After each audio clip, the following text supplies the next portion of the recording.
siapa yang beresiko tertular TBC adalah orang-orang yang kontak erat dengan pasien TBC paru.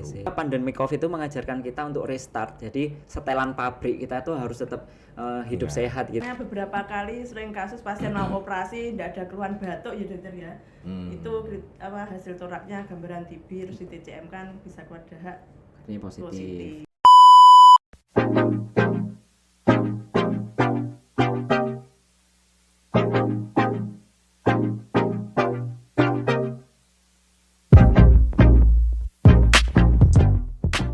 Halo, salam sehat Sobat Ngobras semuanya. Jumpa lagi bersama saya Frans Nidodiki di acara Ngobras sesi ketiga di bulan Ramadan ini.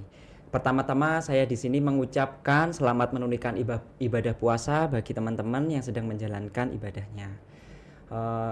Pada kesempatan kali ini dalam memperingati Hari TB Sedunia, kita kedatangan tamu yang sangat istimewa.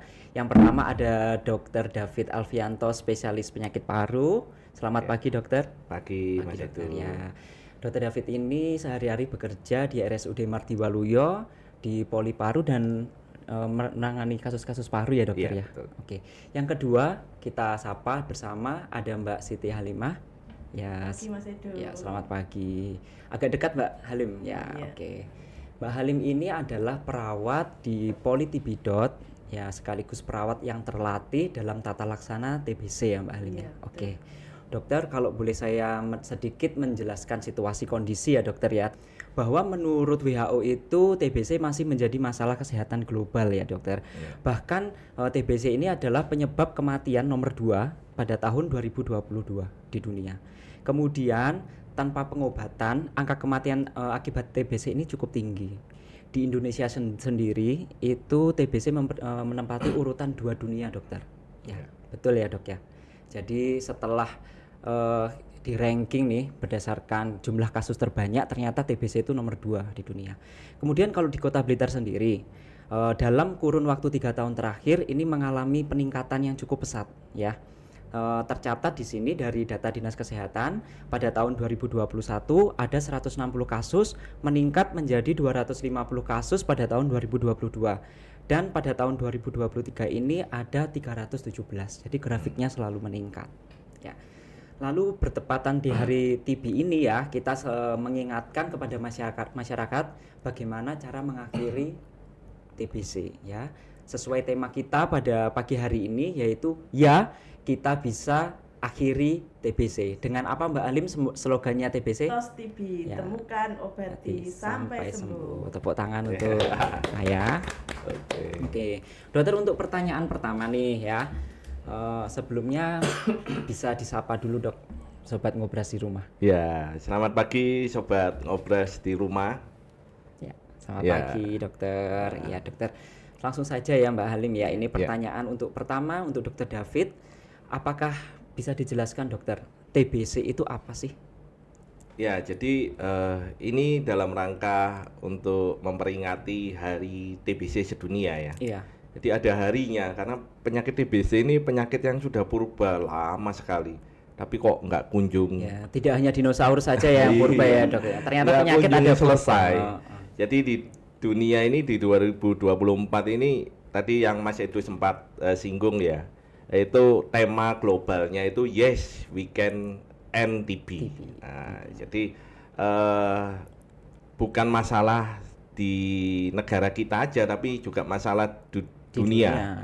Ya, kebetulan jadi masalah di negara kita karena kita menyumbang angka kejadian TB yang besar, peringkat 2 Indonesia setelah India.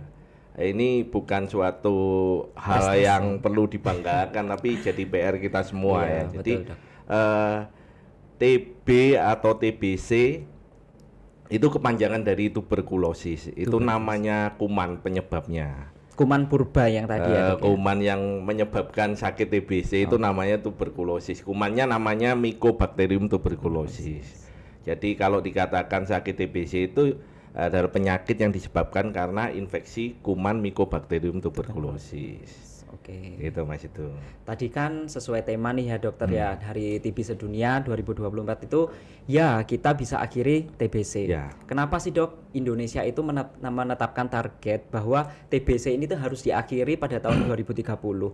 Apa yang menyebabkan kita itu harus mengakhiri TBC itu dok? Ya, karena seperti yang awal di latar belakang Mas itu sebutkan, TBC itu sebenarnya penyakit yang menular, gampang sekali dia menular. Nanti kita mungkin jelaskan sedikit bagaimana TBC itu bisa menular dan jadi concern dunia bahkan di Indonesia ya. Kuman TBC itu sebenarnya dapat ditularkan dari satu orang ke orang yang lain. Jadi menular ya dok? Ya menular. Dan itu harus kita hentikan, kalau enggak bisa bertambah banyak kasusnya. Seperti disebutkan tadi, jumlah kasus TBC di Indonesia bahkan di Kota Blitar itu mengalami peningkatan. Sebenarnya bukan satu-satunya karena jumlah yang menularnya banyak, tapi yang kedua adalah begitu concernnya pemerintah untuk deteksi dini dan penegakan diagnosisnya, sehingga kalau ketemu alat untuk pendeteksi TBC ini semakin gencar dan penyuluhan tentang TBC ini semakin gencar juga, masyarakat lebih aware ya lebih untuk memeriksakan diri gitu ya, dok, ya. Kemudian yang ketemu jadi banyak. Oke. Nggak apa-apa angka itu semakin banyak, yang ditemukan semakin banyak, tapi prinsipnya kita mau yang ditemukan itu segera diobati, disembuhkan sampai tuntas ya, diobati sampai tuntas sehingga sembuh, nggak menjadi rantai penularan. Awal-awal mungkin terlihat banyak ya, tapi target 2030 untuk eliminasi TB itu ya kita harus targetkan. Kalau kita pingin bekerja secara fokus, tentunya harus ada target. Kalau kita nggak ada target, gelendor jadinya ya. Iya, ngelambiar kemana-mana. Jadi nanti bisa suatu saat jadi peringkat 1 kalau kita nggak punya target untuk kapan kita dunia aja pingin segera menyelesaikan TBC, Indonesia masa enggak? Ya, gitu nanti bisa jangan-jangan jadi peringkat 1. Oh, jangan sampai gitu. Ya. Jadi seperti yang dikatakan Dr. David ya, Sobat Ngobras. Jadi penemuan kasus itu tidak selamanya buruk. Jadi justru seperti yang disampaikan Mbak Halim, segera temukan, segera obati sampai sembuh. Nah, jadi angka peningkatan kasus di Kota Blitar jangan khawatir, tapi di sini juga harus diobati secara cepat dan intens. Kita memang punya target-target untuk penemuan kasus di di tiap-tiap kota atau kabupaten ya, yang ditetapkan oleh Kemenkes, kemudian diturunkan oleh ke Dinas Kesehatan. Prof, Jadi ada target-target per berapa penduduknya. Itu dengan tujuan untuk menemukan sedapat mungkin, menemukan banyak, kemudian mengobati sampai sembuh. Oke dokter. Untuk selanjutnya dokter, tadi kan dijelaskan juga sudah penyakit ini tuh menular ya, dan penyakit ini tuh sudah sebenarnya ada sejak lama. Kemudian bagaimana ini cara penularannya TBC dokter?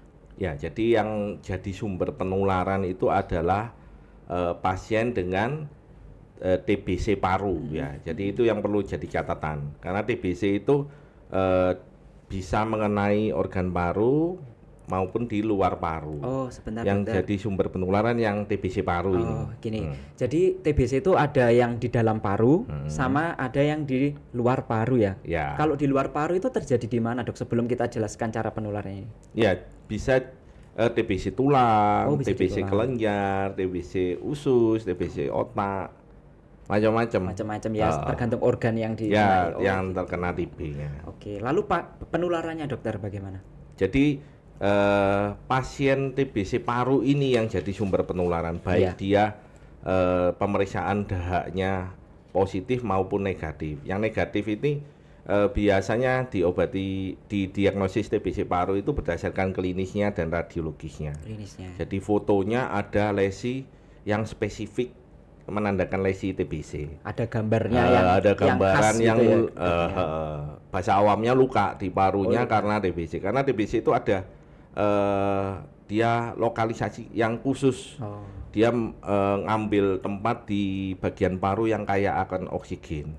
Dia sama seperti manusia ya, populasi manusia itu kan mesti menempati tempat yang yang nyaman, yang sesuai kaya akan melimpah untuk kebutuhan hidupnya. Kuman TBC itu juga populasinya banyak. Ada ABCD populasinya. Itu menempati tempat yang dia paling nyaman untuk berkembang biak. Gitu. Nah, itu di daerah yang paru yang kaya akan oksigen. Oh gitu. Dia senang teman-teman yang banyak oksigennya gitu ya. Kayak kita kalau manusia di bagian juga paru gitu. Sumber makanannya. Kemudian dia akan menularkan ke orang lain melalui percikan dahak yang mengandung kuman. Nah, istilahnya droplet. Kalau kita ngobrol kayak gini misal itu bisa ya kita tertulis seperti ini dok ya. Ngobrol seperti ini ada percikan dahak, kalau mengandung kuman TBC ya masuk ke lawan bicara kita. Apalagi bersin ya. Batuk, bersin itu malah banyak lagi percikan dahaknya. Gitu. Makanya kita bersyukur ya sejak pandemi Covid ini kesadaran masyarakat untuk batuk dengan ditutup, kemudian memakai masker itu sebenarnya salah satu perilaku yang baik ya, yang harusnya terus dilestarikan. Ya. Tidak hanya pada saat pandemi Covid aja ya dok, bahwa pandemi Covid itu mengajarkan kita untuk restart. Jadi setelan pabrik kita tuh harus tetap hidup sehat gitu ya. Nggak egois, kemudian ngerti kalau sedang sakit harusnya bermasker. Teman-teman saya itu kalau nongkrong gitu dok, kalau wahing itu di didepne di wajahnya gitu, itu bahaya ya ternyata. Kena tahu isinya, kena OT-OT-nya. Kecepatan bersih 160. Lebih cepat daripada tatapan mata gitu ya. Jadi memang teman-teman mungkin yang di rumah baru tahu ya, tidak hanya luka pada hati ternyata dok, ternyata di paru itu bisa terjadi luka ya. Karena kuman-kuman ini ya dok ya. Oke dok. Droplet tadi ya, droplet itu kalau dia terus terhirup oleh orang sekitar ya, itu masuk kuman TBC-nya. Tapi itu tidak serta-merta terus dikatakan terinfeksi terus sakit ya. Butuh jumlah kuman tertentu, terus berapa lama dia terpaparnya, kemudian nanti untuk jadi sakit itu perlu banyak perhitungannya, tergantung daya tahan tubuh orang yang sekitarnya. Jadi siapa yang beresiko tertular TBC adalah orang-orang yang kontak erat dengan pasien TBC paru. Oh iya, maka dari itu kalau punya anggota keluarga TBC itu sebaiknya keluarga itu harus dites ya dok. Cek oleh tim biasanya puskesmas ya. Iya. Kalau gitu saya tanya dok, mitos atau fakta nih, ketika saya dulu pernah belajar ya, karena katanya itu kuman TBC itu kalau di Indonesia negara tropis ya dok, itu melayang-layang di udara kumannya, itu benar nggak dok? Jadi seolah-olah itu kita itu ya wis lah nggak usah nggak masker, wong kumane melayang-layang di udara. Iya, jadi kuman itu nggak akan bisa dalam penelitian itu kuman TBC bisa bertahan di dalam ruangan yang tertutup ya, itu selama berbulan-bulan. Oh, yang tertutup ya dok ya. Ya, makanya kenapa kok untuk penanganan TBC itu harus berbagai sektor ya, termasuk keadaan rumahnya bagaimana, cukup ventilasi enggak, matahari bisa masuk enggak. Jadi kalau di luar, kuman TBC ini sangat gampang mati kalau terkena sinar matahari langsung. Jadi kalau pasien TBC paru di luar dia batuk-batuk, tentu dahaknya, percikan dahak itu akan menyebar di udara. Tapi droplet itu menempel. Dia kumannya nempel di butiran percikan dahak. Itu kan ada berat yang nanti akan jatuh. Jadi dia nggak akan melayang-layang terus, nggak habis-habisnya terbawa kemana-mana, enggak. Dia mesti akan jatuh di di tempat-tempat yang di tempat gitu dekat. Kalau kena sinar matahari ya mati. Tapi bukan orangnya yang terus dijemur sinar matahari ya. Nanti kuman TBC-nya sama orangnya nanti yang kering dan mati. Iya, apalagi ya dok, ya tanning ya istilahnya ya, kayak saya putih gitu wajib berjemur deh kayaknya supaya nggak putih-putih amat ya dok. Ya oke. Dokter, untuk selanjutnya Mbak Halim tunggu sebentar ya Mbak ya, jangan bosan ya mendengarkan saya sama Dokter David. Ya. Dokter, bisa diceritakan perjalanan penyakit ini mulai awal kita terpapar hingga menunjukkan gejala itu seperti apa? Ya, jadi perjalanan kuman TBC saat dia ditularkan melalui orang yang penderita TBC paru itu lewat percikan dahaknya, itu kalau masuk terhirup oleh orang sekitarnya dalam waktu lama ya, kontak erat dengan misalnya seorang suaminya ini, seorang bapak ini TBC paru, istri, dokter, anak-anaknya ya. Jangan jauh-jauh, misal wes Mbak Halim yang kena TBC. Jangan ini yang perawat dekat. Saya yang nanti siapa yang ganti saya dong, Dok. Oke, itu ya, janganlah, jangan Mbak Halim. Pernah juga ada kasus pasien yang suaminya terkena TBC, istrinya takut mendekat. Itu. Sampai selesai pengobatan, padahal akhirnya prahara rumah tangga gitu, Mbak. Padahal sudah kita kayak setelah pengobatan paling enggak 2 bulan kan penularannya minimal, dokter ya. Tapi saya takut, Mbak, seperti itu. Gitu. Kalau suami istri nggak apa-apa, yang susah ini yang baru menikah ini susah. Gitu, harus pisah dulu ya, Dok. Ya, jadi TBC sebenarnya kalau seseorang terdiagnosis TBC itu bukan terjadinya berapa hari atau berapa minggu yang lalu, mestinya sudah berapa bulan yang lalu dia sakit dan dia sudah menularkan sebenarnya di orang serumahnya. Jadi percikan dahak itu yang mengandung kuman akan masuk lewat saluran nafas orang sekitarnya ya. Dan saat masuk ya tentunya akan terdeposisi di paru. Di situ saat kita punya daya tahan tubuh yang bagus, pertahanan tubuh selalu akan melawan, berusaha mengisolasi dan kemudian ya diisolir ini, kemudian dibunuh kalau daya tahan tubuhnya bagus, dihabisi kumannya. Tapi sangunya apa sih? Mulai kecil kan kita divaksin BCG. Kemudian kemudian kalau daya tahan tubuhnya kurang bagus, dia hanya bisa mengisolir aja tapi nggak bisa membunuh. Yang celaka lagi kalau dia sangat tidak bagus daya tahan tubuhnya. Sudah nggak mampu mengisolir apalagi membunuh. Itu akan jadi sakit. Jadi sakit. Akan timbul gejala penyakitnya. Nah, untuk kuman yang mampu diisolir tapi tidak mampu dibunuh, kadang itu di parunya tidak menjadi sakit tapi bisa lewat di pembuluh darah atau pembuluh kelenjar getah bening di sekitar paru. Dia bisa masuk di situ, terbawa ke tempat-tempat lain. Jadi misalnya kelenjar di kelenjar getah bening terdeteksi di sini oleh kelenjar getah bening sini berusaha dimatikan, timbul keradangan, kadang pembesaran kelenjar di sini. TB kelenjar. TB kelenjar jadinya. Masuk peredaran pembuluh darah ke usus, jadi TB usus. Ke tulang jadi TB tulang. Ke selaput otak jadi TB selaput otak. Jadi awalnya memang di paru, kemudian bisa menyebar ke tempat lain ya. Tergantung dari daya tahan dan kecenderungan si hostnya ini, si orangnya ini. Tadi sempat ini ya, kita diingatkan sama Dokter David ini bahwa penting sekali sejak kecil itu kita mendapatkan vaksin ya, Dok, untuk mencegah TBC, pemberian vaksin BCG ya, Dok. Kemudian yang kedua itu yang saya garis bawahi, orang terpapar TBC itu belum tentu bergejala. Ya, belum tentu sakit ya. Belum tentu sakit. Jadi harus dibedakan antara terinfeksi dengan sakit. Terinfeksi itu saat kuman TBC masuk ke dalam tubuh, terus tubuh menimbulkan reaksi.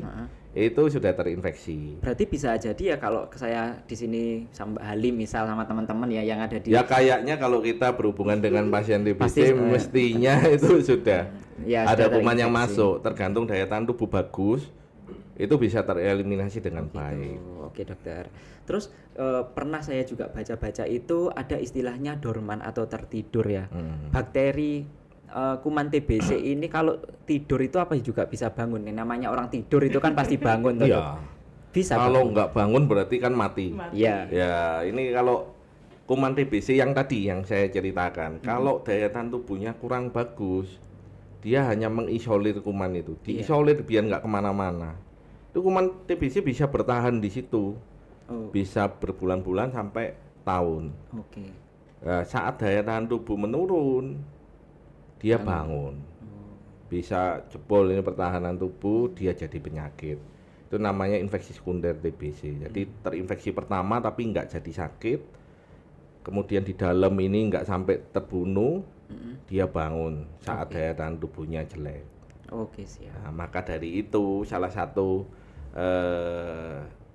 cara pemerintah, strategi pemerintah untuk eliminasi TBC 2030 itu salah satunya mulai mengobati pasien yang terinfeksi, orang-orang yang terinfeksi TBC yang belum sakit. Yang belum sakit. Berarti yang terpapar Ya, itu dulu ya. kita mengobati hanya pasien-pasien yang sudah bergejala, sakit, yang sakit. yang sudah sakit TBC. Temukan, obati sampai tuntas itu untuk pasien-pasien yang sudah sakit TBC.